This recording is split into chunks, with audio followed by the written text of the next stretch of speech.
لقد صدق رسول الله صلى الله عليه وسلم لما قال أكثر أهل النار النساء. تعالوا كده نبص حوالينا هتلاقي كل حاجة اتغيرت.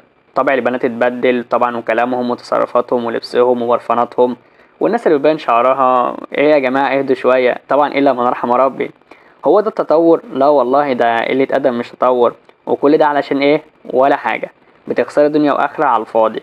يعني لو ما حطيتش ميك اب وانت خارج هنشوفك وحشة مثلا، ولا لازم أن تكوني حلوة علشان الناس تقول شوف ياض المزة دي؟ طب اقسم بالله في بنات بتحط ميك اب معلش بالكلمة يعني مش بتكون حلوة، يعني لا جمال ولا طبيعة، كل تمثيل في تمثيل. وفي ناس هتقول لي يا عم غض بصرك خليك في حالك، تمام معاك حق.